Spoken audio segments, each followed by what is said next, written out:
다메섹에 관한 경고. 다메섹은 시리아의 수도입니다. 이제 뭐 시리아와 아수르와 이렇게 좀 비슷한 나라 이름이 나오는데, 이제 시리아는 우리가 이제 이 다메섹이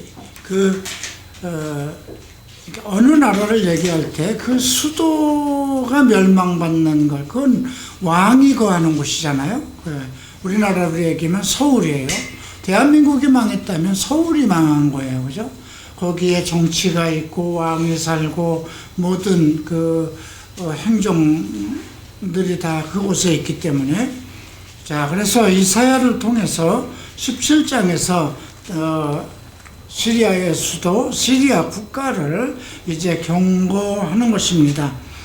그리고 이제 18장에선 구수의 강이라고 그랬으니까 이건 이디오피아를 얘기합니다. 이디오피아에 대한 경고인데, 이것은 이디오피아를 경고하는 것이 아니라 유다가 이디오피아와 연합을 하려고 합니다. 그러니까 지금 북이스라엘이 시리아와 연합하고, 그래서 자꾸 남유다를 침범하려고 하니까 지금 유다도 자기네 힘으로 외세를 막을 수 없으니까 결국 이디오피아와 이렇게 연합을 하려고 그러는데, 결국은 이제 이사야를 통해서 이제 그것이 못하게 그렇게 되었죠. 그 다음 19장은 애굽에 관한 경고, 지금 이집트에 관한 것인데요. 특별히 5절에 보면 바닷물이 없어지겠고 강이 잦아서 마르겠고, 이건 1970년도에 건설된 수완댐을 얘기합니다. 그러니까 270년 전에 이사야를 통해서 예언한 것이 1970년도에 이루어졌다고 그러면 하나님의 말씀은 살아계시다는 것을 우리가 이해할 수 있고요. 그러면서도 18절 이후에 보면 우리가 이런 말씀을 볼 수 있어요.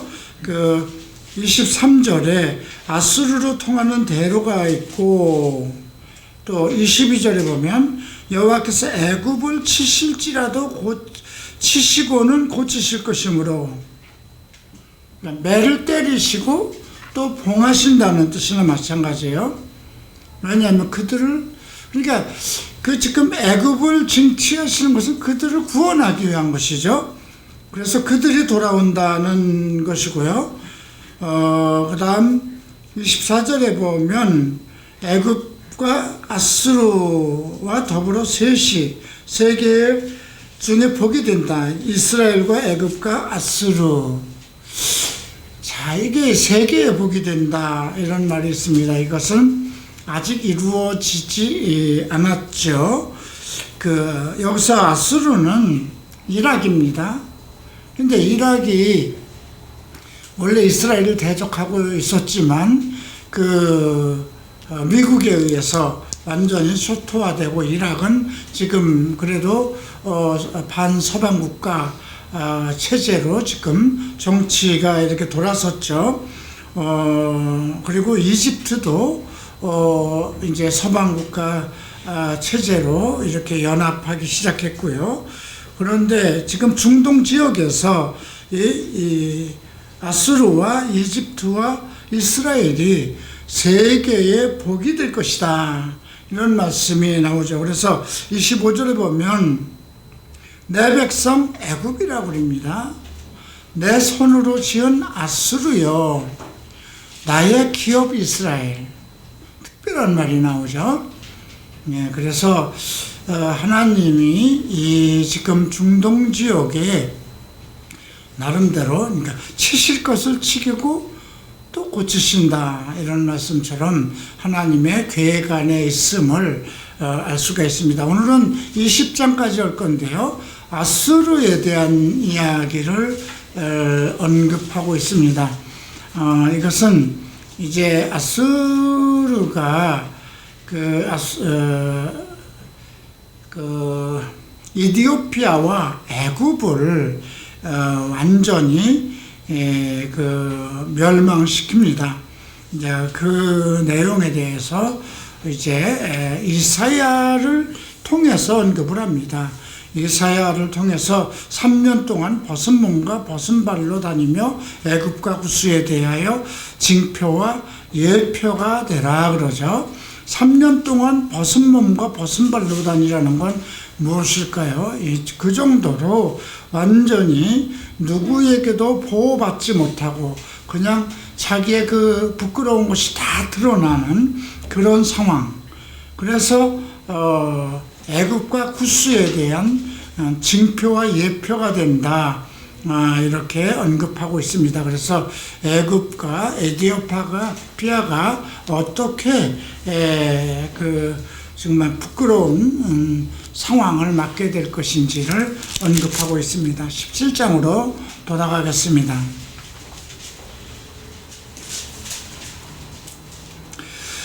자, 다메섹에 관한 경고라. 보라, 다메섹이 장차 성읍을 이루지 못하고 무너진 무더기가 될 것이요. 그러니까 이건 시리아의 멸망, 이제 아람의 멸망을 선고한 것이죠. 아로엘의 성읍들이 버림을 당하니 양무리를 치는 곳이 되어 양이 눕되 놀라게 할 자가 없을 것이다. 그 도시가 다메섹, 즉 시리아를 지탱하던 그 도시들이 양이 눕는 곳이 된다고 언급을 하고 있습니다. 에브라임의 요새와 다메섹의 나라와 아람의 남은 자가 멸절하여, 보면 여기 에브라임이 나오죠. 그리고 다메섹의 나라와 아람의 남은 자. 근데 지금 이건 시리아가 북이스라엘과 동맹을 맺으려고 합니다. 동맹을 맺어서 지금 이제 남유다를 치기 위한 그런 작전이기도 하고요. 그런데 이제 여기에 나오는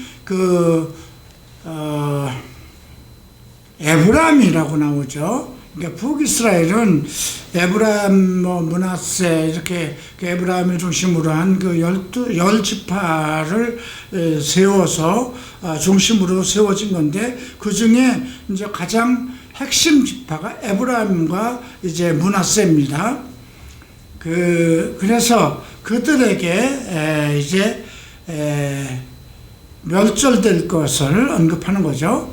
야곱의 영광이 쇠하고 그의 살찐 몸이 파리하리니 마치 추수하는 자가 곡식을 거두고 가지고 그의 손으로 이삭을 벤 것 같고 르비임 골짜기에서 이삭을 주운 것 같으리라. 그러나 그 안에 주울 것이 나무리니 감람나무를 흔들 때에 가장 높은 가지 꼭대기에 과일 2-3개가 남음 같겠고, 무성한 나무에 가장 먼 가지에 4-5개가 나무임이라. 이스라엘 하나님 여호와의 말씀이라. 지금 여기에 보면 완전히 멸절을 하되 감람나무를 흔들 때 꼭대기에 1-2개가 남은 것처럼 된다는 거죠. 이건 완전히 멸망은 받지 않고 그냥 숨만 쉬고 있을 정도로 그렇게 되어버린다는 것입니다. 그날에 사람이 자기를 지으신 이를 바라보겠으며 그의 눈이 이스라엘의 거룩하신 이를 보겠다. 이제 우리가 하나님께서 이제 사랑하는 자들을 다스릴 때에 정말 등 따시고 배부르고 부족함이 없으면 자기 뜻대로 가죠. 자기가 우상이 되죠. 그러니까 이스라엘이 바로 그랬던 것입니다. 나라에 복되고 하나님께서 정말 용성하게 하니까 그들이 정말 교만해지고 우상을 섬기고 율법을 떠나고 이제 그렇게 돼서 결국은 그들을 이제 하나님이 징치하십니다. 징계하시는데 여러 가지 방법을 하시죠. 연병을 내리시기도 하고요. 또 칼, 외국 세력, 외국 군대를 통해서 또 이렇게 멸망당하게 하시고요. 또 기근을 내려서, 근데 이 방법은 지금도 똑같은 것 같아요. 전쟁을 일으키는 것, 그러고 또 뭐 기근이 오잖아요. 예, 먹을 것이 없을 정도로. 그건 그 기후와도 관계가 있겠죠. 그 다음에 이제 또 연병 같은 거, 지금도 뭐 코로나 바이러스로 인해서 전 세계가 지금 고통 중이지만, 이런 것들이 다 하나님의 온 세계가, 온 세상이 내 장중에 있다고 하셨기 때문에, 지금 오늘날 우리 이 세상 가운데 일어나는 이 모든 상황도 하나님의 계획 안에 있다고 생각을 해야 돼요. 뭐 이제 과학자들이나 정치가들이나 믿지 않는 사람들은 뭐 코로나가 어디에서 발병이 됐느냐, 이것을 위해서 백신을 개발하면 된다. 또 지금은 방법이 없으니까 우리가 그 코로나에 대한 거리 두기, 그런 제한, 그런 걸 통해서 피해 나가고 있지만, 실질적으로 이것을 피해 나갈 수 있는 방법은 하나님의 방법밖에 없는 거예요. 내가 하나님의 사람이라고 한다면, 내가 하나님의 사람이고 이러한 걸 통해서 내가 하나님 앞에 돌아와서 이제 하나님의 뜻대로 살겠다고 바로 산다면, 하나님께서는 그 사람을 그렇게 살리시고 이끄시는 이유가 있을 거잖아요. 그죠? 예. 그 사람이 죽기로 작정된 사람이면 그냥 뭐 어떤 사고로 죽든지 질병에 죽든지 내버려 두실 거예요. 그런데 그렇게 많은 죄를 짓고 많은 잘못을 했음에도 불구하고 그를 여러 가지 방법으로 그를 치어서 그를 회개하고 돌아와서 이제 하나님 앞에 설 때에, 그를 지키시는 분, 그를 인도하시는 분은 하나님이라면 그를 통해서 하시고자 하는 일을 하나님이 끝날 때까지는 그를 데려가지 않을 거라는 것이죠. 그래서 지금 여기에 이 시리아도 보면 이렇게 완전히 그 멸망을 아주 멸절시킨다고 그랬어요. 3절에 보면 에브람의 요새라는 건 힘 있는 곳, 그들이 가장 자랑하고 있는 파워를 얘기하는 거죠. 다메섹 나라와 아람의 남은 자가 멸절한다고 그랬어요. 예. 그러니까, 그리고 완전히 추수하는 자가 곡식을 거두어가지고 그의 손으로 이삭을 벤 것처럼, 추수하는 자가 이삭을 하면 완전히 그 이삭을 다 베서 가잖아요. 그죠? 그리고 그 레위빈 골짜기에서 이삭을 주운 것 같이, 원래 평야에서 이삭을 주워야죠. 그러니까 무슨 산 골짜기에서 이삭을 주울 수 있어요? 없잖아요. 그죠? 또 감람나무를 흔들면 꼭대기에 한두 개 남은 것처럼 완전히 그들을 치시고 책망을 하시되 그 정도로 남겨둔다는 거예요. 조그만 이삭을 남겨둔 것처럼. 그래서 결국은 그들이 하나님을 바라보게끔, 그걸 통해서 하나님 믿어야 되겠구나. 그날이 어떤 날일까요? 그죠?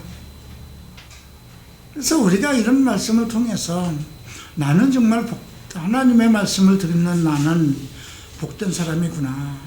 하나님의 말씀을 듣고 그 말씀대로 인도함을 받는 자는 정말 복된 사람이구나. 내가 어떤 죄를 졌어도 하나님께서 나를 용서하시고 나를 통해서 하나님이 계획하신 것을 이루실 것이니까 나는 감사와 찬송으로 살아가겠다. 이렇게 한다면 그를 어떠한 어둠 속에서도 지키시겠죠. 그죠? 예, 눈동자처럼 지키신다고 그랬잖아요. 그죠? 너를 정령 버리지 아니하신다고 하셨습니다. 하나님은 택한 자를 때리시고 고치실 망정 버리지 않는 것이 하나님의 속성이거든요.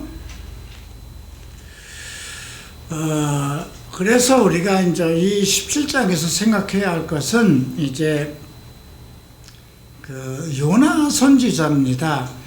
그 니느웨는 이제 그 아수르의 그 수도였죠. 근데 이 여기에서 이스라엘과 이 북이스라엘 에브라임과 시리아를 완전히 그냥 막 싹쓸이하듯이 멸절시키는 것이 아수르예요. 예. 그러다 보니까 이렇게 완전히 그냥 그 하나도 남기지 않고 정말 그 수수께끼 완전히 베어버리는 것처럼 그렇게 그 아주 거친 그렇게 이제 북이스라엘이 당하고 이런 것을 통해서 이제 하나님께서는 그래도 니느웨에 가서 복음을 전하라고 그러죠. 근데 아니 그들이 그냥 멸망받아야지 우리 민족에게 어떻게 했는데 그들을 살리시려고 합니까? 그래서 요나가 도망가는 거잖아요. 그죠? 예. 이제 그런 걸 통해서 우리가 하나님은 각 민족에게도 각 어떤 뜻을 가지고 계신다는 걸 알 수 있고요. 8절을 봅니다. 자기 손으로 만든 제단을 바라보지 아니하며 자기 손가락으로 지은 아세라나 태양상을 보지 아니할 것이며. 그죠? 예, 나는 원래 불교 가정에서 태어났고 조상신을 섬기고 그랬죠. 근데 어떤 고난과 고난 속에서 예수를 믿은 후에 그런 것들이 우상이구나, 허상이구나, 전혀 나를 위해서 어떻게 해줄 수 있는 게 아무것도 없는 거구나. 근데 우리는 과거에 조상을 잘 모시면 내가 복을 받을 것이다 이렇게 생각을 했는데 그 사람들은 자기의 죄에 의해서 살고 죽는 거잖아요. 그죠? 그들이 예수를 믿었으면 이제 복된 길로 갔을 것이고 그 예수를 믿지 않고 살았으면 심판의 길로 내려갔을 거잖아요. 그 영혼은 우리가 어떻게 할 수 없는 거잖아요. 그들이 나를 도울 수도 없잖아요.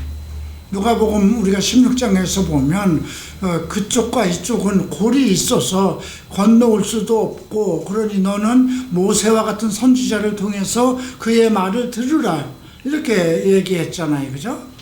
예. 그러니까 우리가 조상신이 아무것도 아닌 거구나. 그 영혼은 하나님 앞에 간 사람들이기 때문에, 간 영혼이기 때문에 우리를 돕지도 못하고 우리의 소리도 듣지도 못한다는 것입니다. 그런데도 우리가 조상을 받들고 무슨 제사를 지내고, 그런 일들을 계속 해왔고, 또 불교 신자들은 절에 가서 불공을 드리고, 그것이 전부 다 우상이잖아요. 그죠? 나무로 깎은 거, 돌로 깎은 거, 주물로 만들어 놓은 거, 그것이 사람 손으로 만든 건데, 그게 움직이지도 못하고 말도 못하는 게 나를 어떻게 돕겠어요. 그죠? 자기를 앉혀놓은 거예요. 그 자리에. 그리고 나를 도와달라 이렇게 얘기하는 건지 아무 의미가 없는 것이죠. 그래서 이렇게 완전히 멸망을 당하고, 지금 하나님이 우리를 이렇게 완전히 아주 멸절시켰구나. 하나님께서 우리를 완전히 이렇게 멸하시고 나를 살려두셨구나. 그런 것을 통해서 그때서야 거룩한 자 하나님을 보고 더 이상 자기 손으로 만든 제단이나 태양신, 아세라 신들을 보지 아니한다는 거죠.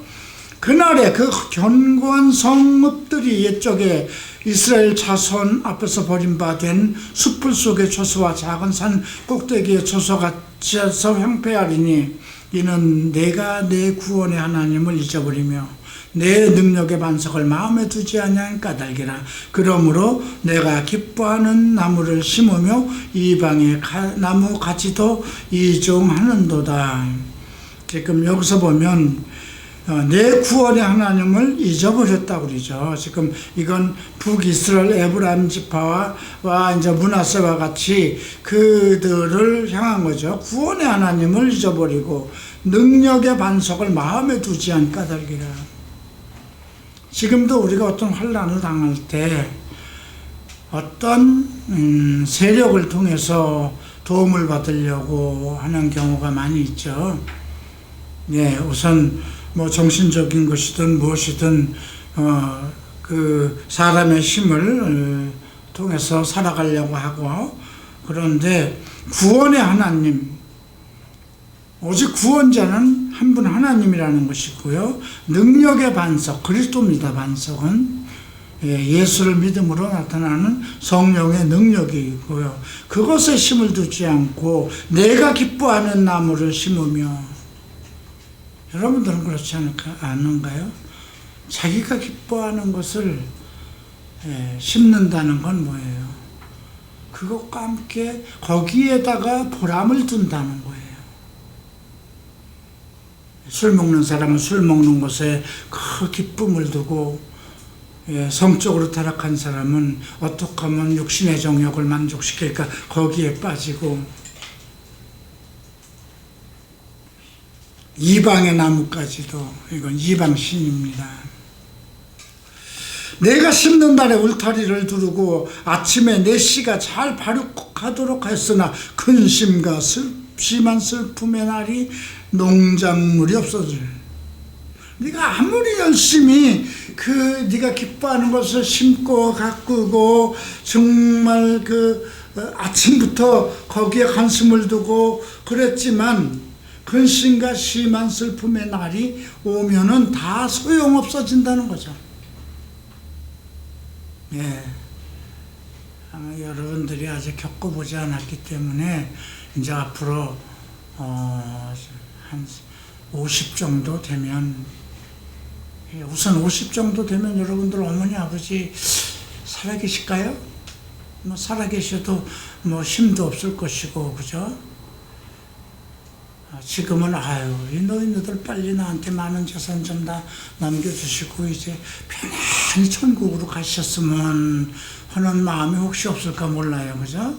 저는 이 땅에서 좀 먹을 거 먹고 잘 살고 싶고, 부모의 재산으로 좀 어떻게 호의호식하고 싶고, 부모는 고생하셨으니 천국 가셨으면 한번 집에 가서 어머니 아버지한테 해보세요.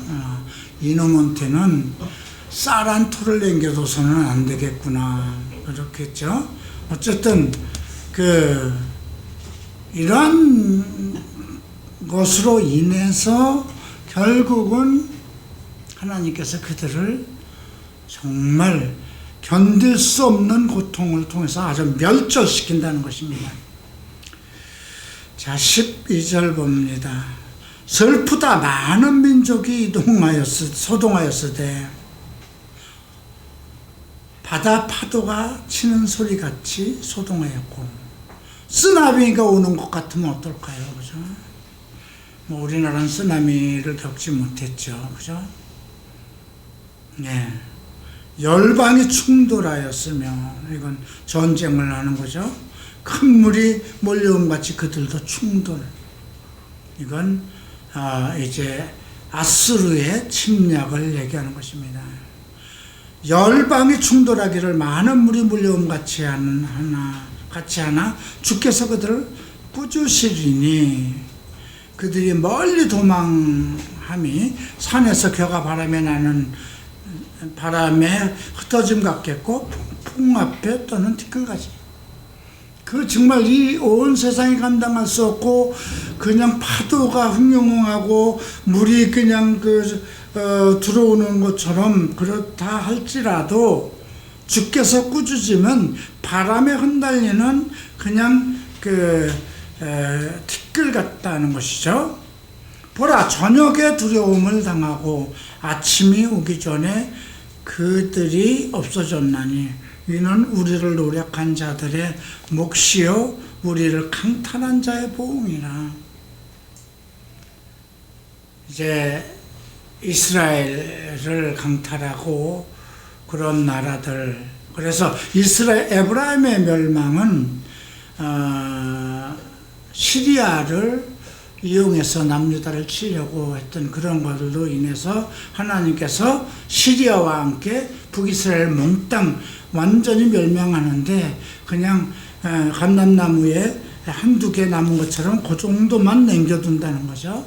그리고 그들이 자기의 잘못을 깨닫고 돌아올 때에 이제 왜 그렇게 하셨는지, 구원의 하나님을 버리고 능력의 반석을 버리고 마음에 두지 않았다.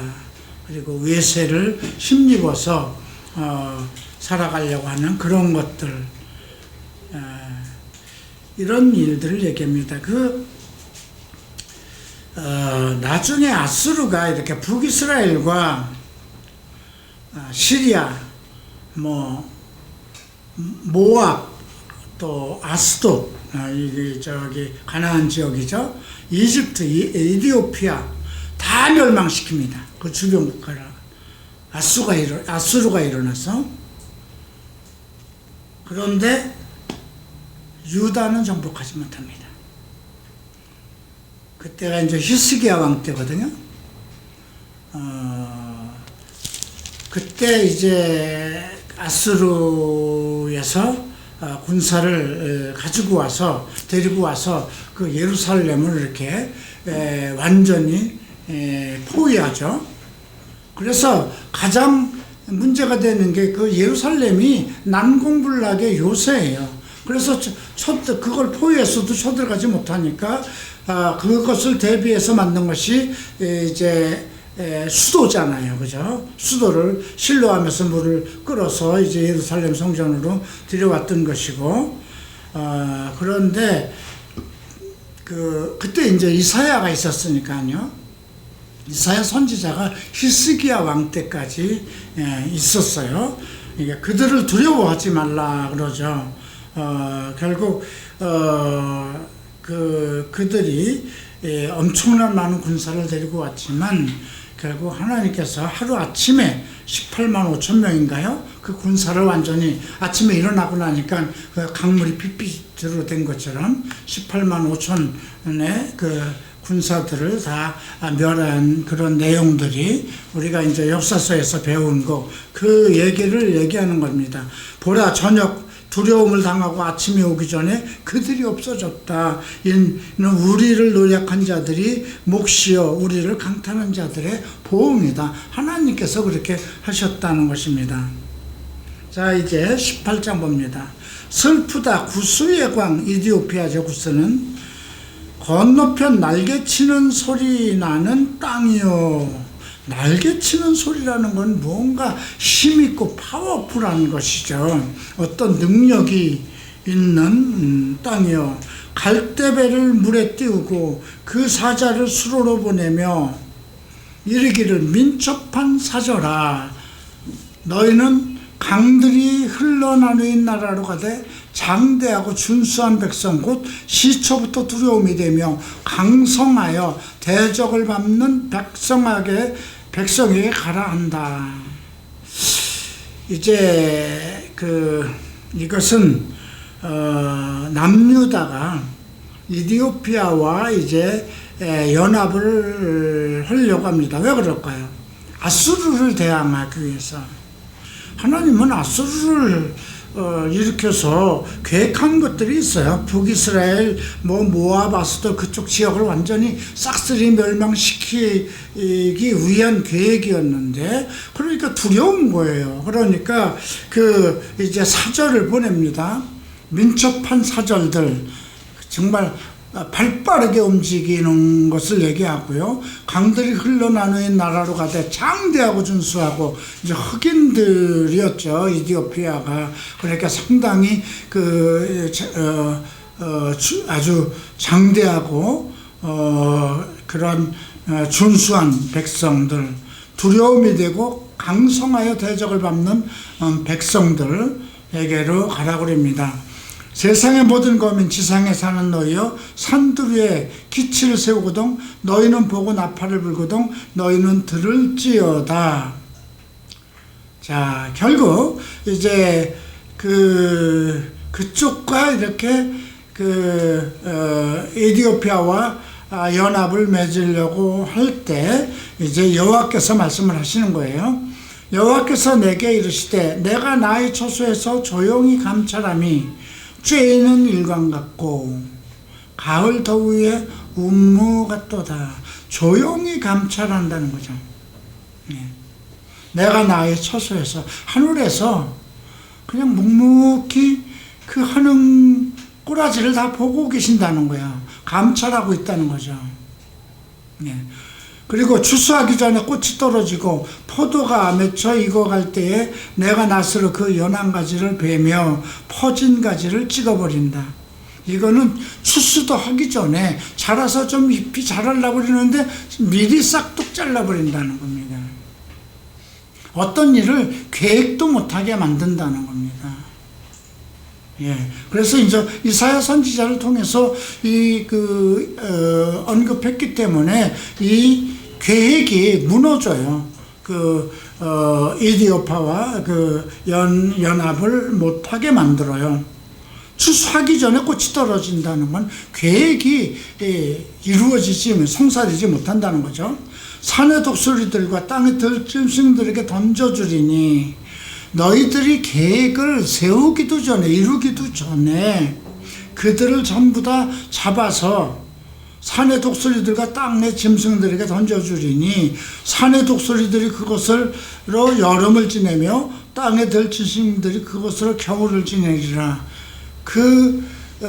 멸망한 에티오피아의 그걸로 인해서 아수르를 이제 그렇게 해서 그걸로 전부 다 너희가 그런 계획을 세우지 않아도 아수르는 하나님의 손에 의해서 완전히 멸망을 받을 것이니까 그것으로 먹고 살 것이라는 거죠. 그때 강들이 흘러나누인 나라의 장대하고 준수한 백성 혹시 초부터 두려움이 되며 강성하여 대적을 밟는 백성이 만군의 여호와께 드릴 예물을 가지고, 이건 이디오피아에까지 이제 복음이 전해질 것을 얘기하는 것입니다. 이걸 우리가 어디서 볼 수 있나요? 사도행전에서 보죠. 사도행전 8장에서 보잖아요. 이디오피아 내시가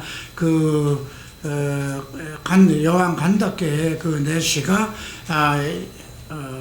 오순절에 참여했다. 내려갈 때 일곱 집사 중에 누구죠?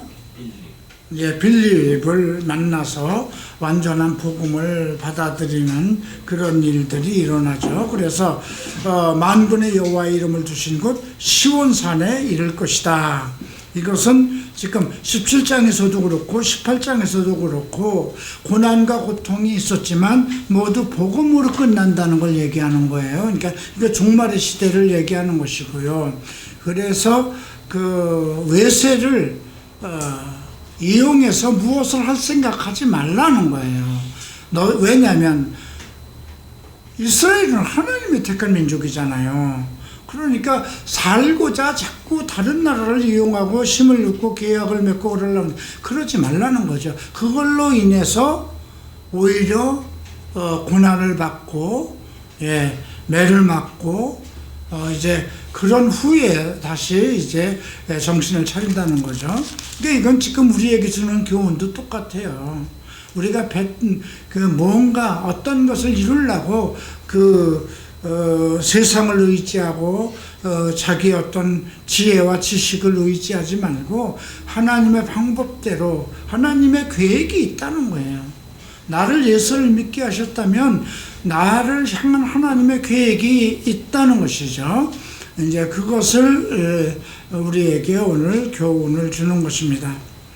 자, 이제 19장을 보시겠습니다. 조금 내용은 길지만 거의 같은 내용입니다. 애굽에 관한 경고입니다. 보라, 여호와께서 빠른 구름을 타고 애굽에 임하신다. 빠른 구름을 탄다. 얼마나 빠르게 일을 하시면 빠른 구름을 탄다고 하셨을까요? 애굽의 우상들이 그 앞에서 떨겠고 애굽인의 마음이 그 속에서 녹으리로다. 우리가 애굽은 이스라엘을 400년 동안 종살이한 그런 민족이죠. 그리고 바로 왕이라는 정말 그 시대에 아마 그 시대에서 가장 이름 있고 정말 힘과 능력을 가지고 있고 또 많은 우상과 마술사들을 거느리고 많은 박사들을 거느리고 있는 그런 국가 중에 하나였죠. 내가 애굽인을 격동하여 애굽인을 치리니, 이건 뭐가 할까요? 내란을 일으킨다는 것입니다. 그들이 각기 형제를 치며 서로 치고받고 그러는 거예요. 이웃을 칠 것이요 성읍이 성읍을 치며 나라가 나라를 칠 것이며, 애굽의 정신이 그 속에서 쇠약할 것이며, 애굽의 정신은 뭘까요? 우상과 자기네들의 힘과 자기네들의 어떤 세력과 무기, 능력, 이런 걸 가지고 살아가는 것을 얘기하죠. 애굽의 정신이 쇠약할 것이요 그의 계획을 내가 깨뜨리리니 그들의 우상과 마술사와 신접한 자와 요술객에게 물으리로다.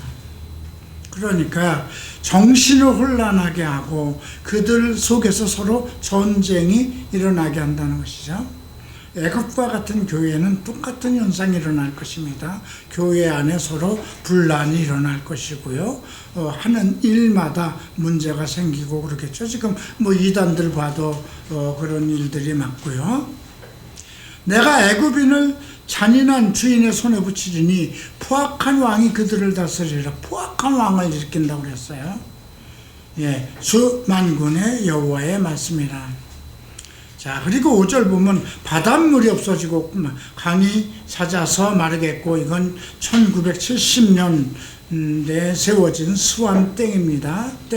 그래서 그 수완댐을 잠그면 물이 강물이 나일강에서 흐르는 물들이 전부 다 흐르지 못하는 것이죠. 이것이 270년 후에 이제 그대로, 그러면 강에서는 악취가 나고 애굽의 강물은 줄어들고 갈대와 부들이 시들겠으며, 나일 가까운 곳 나일 언덕과 초장과 나일강 가까운 곡식밭이 다 마르고 날라가 없어질 것이다. 어부들은 탄식하며 나일강에 낚시를 던지는 자마다 슬퍼하며 물 위에 그물을 치는 자는 곤패할 것이다. 그러니까 애굽에 어떤 경고를 하는 거냐면, 첫 번째는 내란을 일으킨다는 것이고요. 두 번째들은 그들의 마음의 모사꾼들, 그들을 인도하는 어떤 마음의 중심, 핵심, 그거에 뭐였냐면 마술사들과 우상들이 주는 그런 거였거든요. 그러니까 모사들, 카운슬러들을 전부 다 친다는 거예요. 그래서 정신이 쇠약하죠. 그 다음에 이제 천재, 자연적인 이 천재가 일어날 것인데, 이것이 그들의 머리를 짜서 하는 거죠. 자, 이제 11절 봅니다. 소환의 방백은 어리석었고, 이제 소환이라는 건 그 낮은 지역이라는 뜻인데요. 이제 애굽의 그 지역의 최초 통일 애굽의 최초의 도시였다고 합니다. 소환의 방백 통치자, 지도자들이죠. 어리석고 바로의 가장 지혜로운 모사의 책략은 우둔하여졌으며, 너희가 어떻게 바로에게 이르기를 나는 지혜로운 자들의 자손이라, 나는 왕들의 후손이라. 지금 우리가 이 정권을 좀 보세요. 각부 장관들 중에 제대로 된 사람이 없죠, 그죠? 내놓는 정책마다 무슨 그 부동산 정책은 23번 했는데 다 실패했다 그러죠. 대한민국에서는요, 집을 사도 걱정, 집이 없어도 걱정이에요. 자, 집값이 올라서 사놓으면 보통 10억이 넘어지는데, 앞으로 15억 정도가 되면, 앞으로 5년 후인가요? 10년 후인가가 되면, 보유세가 지금 1,000만 원인데 3,000만 원이 넘는다는 거예요. 3,000만 원씩 내고 어떻게 살아요? 300만 원씩 내야 되는 거예요. 월 250만 원이에요. 그럼 얼마를 벌어야 돼요? 500을 벌어야 돼요. 그러면 이게 집 보통 한 채 살려면 저 경기도 가도 3억이에요. 그죠? 서울 편들이 가면 5억이에요. 5억은 5억대로 부동산 세를 내야 돼요. 그죠? 그러면 그냥 집 없이 전세로 살라고 그래. 전세는 또 따라 올라갔고요. 그죠? 그리고 또 해마다 또 이렇게 집세를 올리게 되고, 그럼 월세는 어떻게 될까요? 집 가지고 있는 사람들이 그러면 자기의 보유세를 내야 되니까 그만큼 집세를 올릴 거잖아요. 그냥 못 살게 되는 거예요. 이게는 지금 내놓는 정책마다 지금 잘 되는 게 하나도 없어요. 아니 그럼 이제 검찰 개혁? 검찰들이 지금까지 잘못했기 때문에 개혁한다는 거예요. 그죠? 많이 잘못했어요. 박정희 때도 그렇고, 이명박 때도 그랬고, 예? 박근혜 때도 그렇고, 다 잘못했어요. 그죠? 그러면 그 개혁을 그들에게 정말 마음을 선하게 하고 어떻게 하는 교육을 통해서 그렇게 해야 되는데, 그냥 무조건 잘라버리면은요, 그죠? 그리고 지들 마음에 드는 사람들, 지금 그렇게 세우려고 그러는 거잖아요. 그리고 이제 공수처를 세워요. 대통령이 임명하고 해서. 대통령이 직접 관리하는 거예요, 이제는. 물론, 검찰총장도 지금도 대통령이 관리하고 법무장관 밑에 있지만 공수처라는 걸 둬서 또 검찰을 또 다스려요. 그러면 공수처, 그들이 또 잘못하면 누가 다스려요? 대통령이, 언제 대통령이 관할을 안 했나요? 그러니까 지혜를 낸다고 하는 지혜가 지금 이거 똑같아요. 지금 소환의 방법은 어리석고 바로의 가장 지혜로운 모사의 책략, 카운슬러의 책략은 우둔하여졌으며 사람을 살리는 법을 내야 되는 거잖아요. 그죠? 너희가 이렇게 바로에게 이르기를 나는 지혜로운 자들의 자손이라 나는 옛 왕들의 후예라 할 수 있으랴. 스스로 우리는 지혜로운 민족이야. 우리는 옛 왕들의 후예야. 역사와 전통을 말할 수 없을 정도로 아주 그렇게 만든다는 거죠. 너희 지혜로운 자가 어디 있느냐? 그들이 만군의 여호와께 애굽에 대하여 정하신 뜻을 알 것이요 곧 내게 말할 것이라. 소환의 방백들은 어리석고 노베의 방백들은 미혹되었도다. 그들은 애굽 종족의 모퉁이 돌이거늘 애굽을 그릇가게 하여라. 모퉁이 돌은 뭐예요? 그 모퉁이 돌을 중심으로 해서 국가를 이끌어가는 거거든요. 우리 교회는 예수 그리스도가 모퉁이 돌이에요. 그래서 그 애굽을 이끌어가는 것은 그 지혜자들에 의해서 이끌어갔는데 그들이 전부 잘못되었다는 거죠. 왜 그랬을까요? 14절 여호와께서 그 가운데 어지러운 마음을 섞으셨다는 거죠. 애굽을 매사에 잘못 가게 하며 취한 자가 토하며 비틀거리김같이 하고 애굽에서 머리나 꼬리며 종려나무나 가지나 갈대가 아무 할 일이 없대. 머리나 꼬리나 거기에 있는 지혜로운 자는 아무것도 할 일이 없게 만들어 버렸다는 거예요. 지금 한국이 점점 이렇게 되고 있네요. 이미 일본이 이렇게 된 지는 오래요. 네. 일본이 이렇게 된 지는 오래고 이제 한국이 우리나라도 이렇게 됐죠. 정치는 우리나라가 김정은이 만도 못해요. 그죠?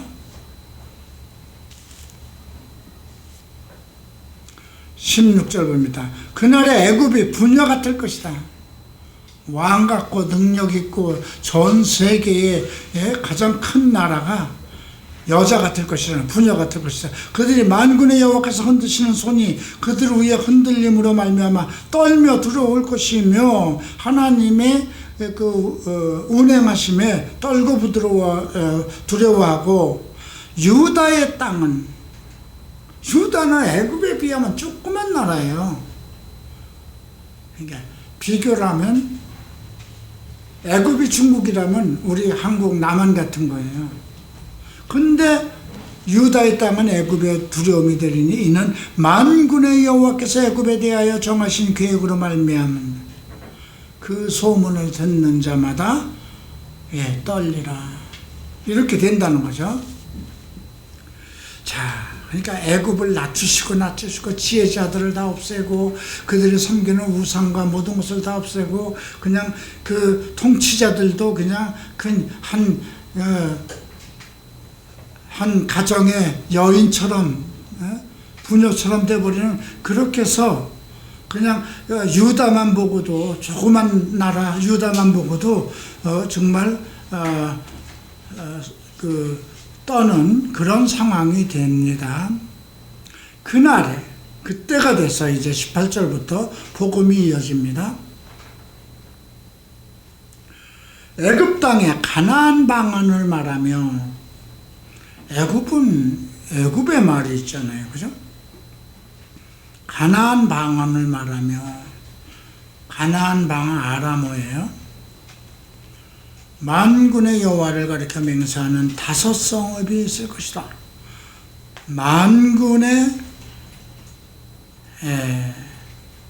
여호와를 가리켜 맹세하는 5 성읍. 글쎄, 이게 이제 지금 나타날 것인지 나타나 있는 것인지 모르겠어요. 그 중에 하나를 멸망의 성읍, 옛날 개역 성경은 장망성이라고 돼 있어요. 멸망의 성읍이라 칭하리라. 그날에 애굽 땅 중앙에는 여호와를 위하여 제단이 있겠고 그 변경에는 여호와를 위하여 기둥이 있을 것이요. 이제 복음이 전해진다는 것입니다. 근데 이미 이게 이제 사실은 야곱이 자기 가족 70명을 가지고 들어갔던 것을 이제 좀 생각하면 과연 그때의 일일까 이렇게 생각하는데, 이것은 사실 복음의 때의 일이라고 생각하면 되겠어요. 자, 이것이 애굽 땅에서 만군의 여호와를 위하여 징조와 증거가 되리니 이는 그들이 그 압박하는 자들로 말미암아 여호와께 부르짖겠고, 그들을 압박하는 자가 누구일까요? 그러니까 하나님께서는 계속 큰 자를 일으켜요. 큰 나라를 일으켜요. 그죠? 시리아를 통해서 북이스라엘을 치게 하고 결국은 또 아수르를 일으켜서 또 다 치게 하고 그 다음에 또 바벨론을 일으켜서 다 치게 하고, 예.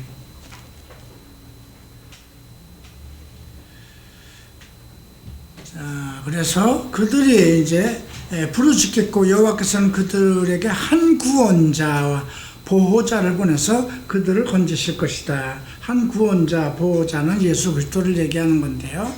여호와께서 자기를 애굽에 알게 하시리니 그날에 애굽이 여호와를 알고 제물과 예물을 그들에게 드리고 경배할 것이요 여호와께 서원하고 그대로 행하리라.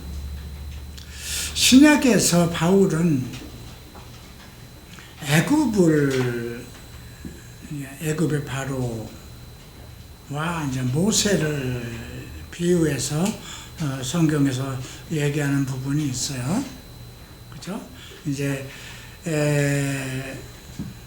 바로를 만드는 토기장이가 하나로는 멸망할 것을 만들 수가 없느냐, 하나는 자기가 아끼고 오래 쓸 것을, 그릇을 만드는 자가 자기 마음대로 만들 것이 아니냐. 하나는 진노의 그릇이요 하나는 인자의 그릇이다 그랬죠. 진노의 그릇은 바로예요. 바로를 그렇게 만든 거, 애굽을 그렇게 만든 것은 그로 하여금 하나님의 영광을 나타내기 위해서라고 그랬어요. 그렇게 세계 중에서 가장 힘과 파워와 능력과 모든 학술과 모든 점술과 그 하늘의 어떤 그 별들의 점을 보고 다 하는 그런 능력과 박사들의 그런 지혜를 가지고 있는 국가가 이제 결국은 멸망을 당하는 거거든요. 그걸 통해서 이제 하나님이 계시구나. 그게 이스라엘과의 대적 관계잖아요. 그죠? 바로와 모세와의 서로 다툼이, 영적 다툼이 출애굽기에서도 나와 있고요. 자, 그때 이제 자기를 애굽에 알게 하시려니 그날에 애굽이 여호와를 알고 재물과 예물을 그에게 드리고 경배할 것이요 여호와께 서원하고 그대로 행하리라. 그래서 여호와께서 애굽을 치실지라도 치시고는 고치실 것이요. 예.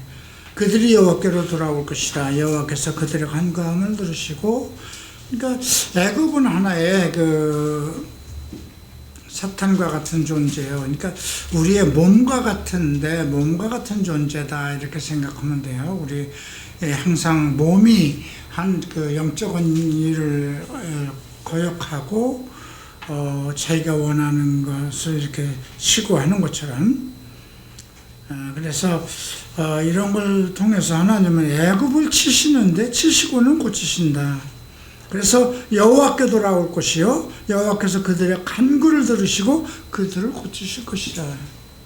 그렇게 교만하고 그렇게 잘못하고 그랬어도 그들이 어떠한 재난과 재앙을 통해서 회개하고 돌아올 때, 하나님의 목적은 온 세계가 지금 하나님의 장중 안에서 운행되고 있는 것을 알 수 있는 거죠. 우리가 보면 일본 같은 나라는 망해야 돼.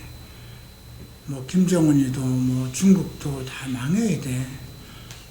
우리는 예수 믿지 않는 사람은 다 망해야 돼. 이게 이제 크리스찬들이 잘못된 생각이거든요. 근데 성경은 그러면 예수 믿는 너는 이렇게 묻는 거죠. 예수 믿는 너는 어떤데 그들보다 나냐? 이렇게 얘기하는 거죠. 너는 과연 거룩하냐? 의로우냐? 그들도 회개해서 돌아오면 나중된 자가 먼저 된다. 이런 원리가 성경적 원리니까요. 그날에 애굽에서 아수르로 통하는 대로 이거 길이 이미 그렇게 날 것을 예언했네요. 그래서 아수르 사람은 애굽으로 가겠고 애굽 사람은 아수르로 갈 것이며 애굽 사람이 아수르 사람과 함께 경배하리라.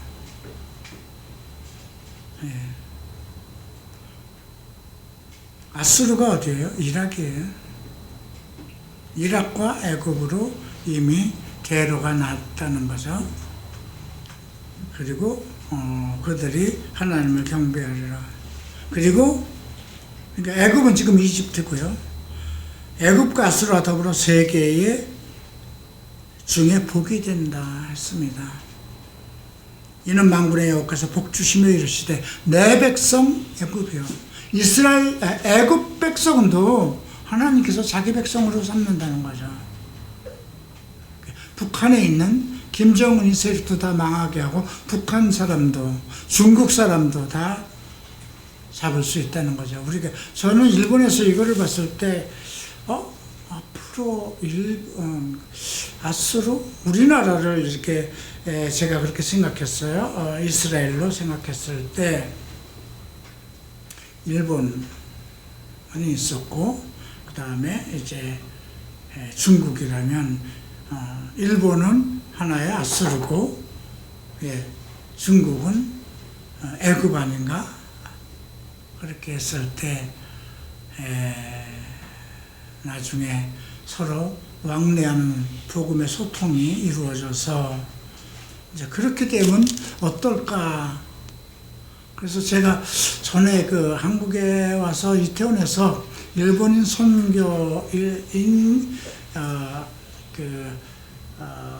일본인 선교 연수원이라는 걸 이제 시작하고 일본 선교를 위해서 이제 1년 코스에 일본으로 나갈 사람들 훈련을 시작했는데 그때 이제 시라노 목사 또 몇 분 일본 목사들 우리 신학교 교수들 몇 분을 초청해서 세미나를 가져드렸어요. 그때 내가 이 부분을 설교한 일이 있어요. 지금 일본 사람들은 자기 나라에 정말 교회도 없고 복음이 전달되지 않는 것을 가지고 괴로워할 수도 있고 또 중국도 그렇겠지만 한국이 이 말씀처럼 그 일본과 중국에 복음을 전하는 복이, 그래서 이 셋이 세계에 복이 되었으면 좋겠다, 그렇게 얘기한 일이, 그렇게 정언을 한 일이 있었습니다. 자, 25절 보죠. 이는 만군의 여호와께서 복 주신다고 했어요.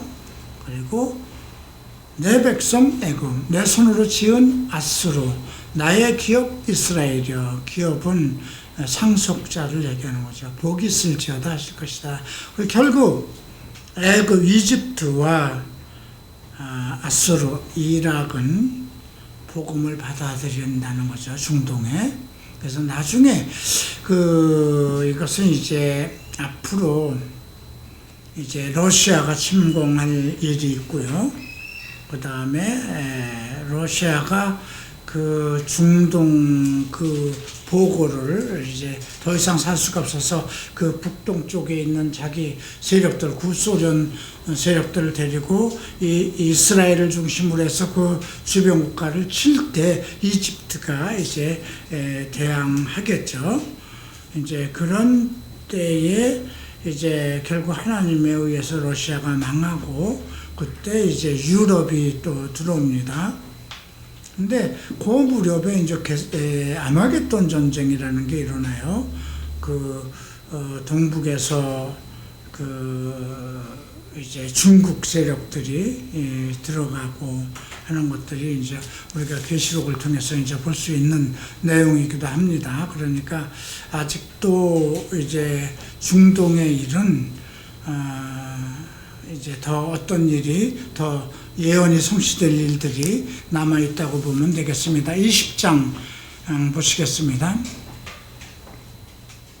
아수르의 사르곤 왕이 다르단의 아스돗을 보내매 그가 와서 아스돗을 쳐서 취하던 해라. 자, 이건 이제 아수르가 이디오피아와 애굽을 이제 정복합니다. 그때 여호와께서 아모스의 아들 이사야에게 말씀하여 이르시되 갈지어다 내 허리에 배를 끌고 내 발에 신을 벗을지어다. 그리고 그가 그대로 하여 벗은 몸과 벗은 발로 다니니라. 여호와께서 이르시되 나의 종 이사야가 3년 동안 벗은 몸과 벗은 발로 다니며 애굽과 구스에 대해서 징표와 예표가 되리니, 이건 이제 아수르에 의해서 애굽과 구스가 완전히 아주 벌거벗겨 놓은 것처럼, 이사야를 벌거벗겨 놓은 것처럼 그렇게 된다는 거예요. 이와 같이 애굽의 포로와 구스에 사로잡힌 자가 아수르 땅에 끌려갈 때에 젊은 자나 늙은 자나 다 벗은 몸과 벗은 발로 볼기까지 드러나요. 애굽의 수치를 보이리니, 웅장했던 그 애굽이 이렇게 망한다는 거예요. 아주 궁둥이까지 전부 다 볼기를 다 보인다는 건 수치를 당하는 거죠. 그들이 바라보던 구스는 이디오피아입니다. 애굽으로 말미암아 그들이 놀라고 부끄러워할 것이다. 왜냐하면 이스라엘 백성이 이디오피아와 연합하려고 그랬고 애굽과 연합하려고 그랬잖아요. 그죠? 하나님의 백성이 하나님에게 의존하지 않고 아수르에게 두려워서 이디오피아와 애굽으로 이렇게 힘을 얻고 동맹을 맺으려고 했을 때 하나님께서 이디오피아와 애굽을 이렇게 부끄럽게 낮추신다는 겁니다. 그날에 이 해변 주민이 말하기를 우리가 믿던 나라 곧 우리가 아수르 왕에게 벗어나기를 바라고 달려가서 도움을 구하던 나라가 이같이 되었은즉 우리가 어찌 능히 피하랴. 우리가 아수르 왕에서 벗어나려고 주변에 정말 대단한 나라들과 어떻게 해서 그 아수르에게 이겨보려고 했는데 우리가 동맹을 맺으려고 했던 나라가 이렇게 됐으니 우리는 어떻게 되랴, 이렇게 감탄을 하는 것입니다. 지금 우리나라 지형적으로 볼 때도 우리가 미국을 의지하고 이제 일본과의 관계는 좋지 않았지만 중국과 일본 중국과 미국 사이에서 지금 절절절절 매고 이 눈치 보고 저 눈치 보잖아요. 좀 더 하나님을 통치자들이 오직 하나님을 믿는 온전한 믿음을 가지고, 예? 너희가 우리를 어떻게 하랴? 하나님이 우리를 구하시면 너희가 어떻게 하랴? 만약에 하나님께서 우리에게 온전한 그런 마음을 주셨다면 왜 이 땅에 엄청난 교회를 세우시고 엄청난 목사들을 세웠을까요? 하나님의 교회에겐 과연 없을까요? 근데 그런 걸 봤을 때 지금 이런 메시지들은 우리 의정부들이나 우리나라 교회에 주시는 말씀이기도 하겠죠. 자, 이제 다음 주부터는 좀 속도를 내서 21절 1장부터 25장까지 가도록 하겠습니다. 기도합니다. 존귀하신 주님 감사합니다. 오늘 우리가 하나님께서 이스라엘과 북이스라엘과 남유다가 이제 주변 국가의 의지에서 그 아수르의 힘에서 벗어나려고 하는 그런 내용들을 살펴봤습니다. 그러나 하나님은 이미 그 주변 국가를 모두 낮추시고 그들을 도리어 수치를 당하게 하고, 그리하여서 하나님의 백성들이 스스로 또 이방 국가들이 하나님을 바라보게 하시고, 또 이스라엘 백성들도 이제 스스로 회개하고 하나님께 돌아오는 그런 계기를 만드는 내용들을 살펴봤습니다. 우리도 오늘날 이 세상을 살아가면서 세상이 어떻든지 어떤 고난과 칼과 기근과 연병이 횡행할지라도, 또 우리가 어떤 상황 속에서 지금 내가 고통을 받더라도 오직 하나님을 믿는 믿음으로 모든 상황에서 이겨나는 힘과 능력을 얻게 하소서.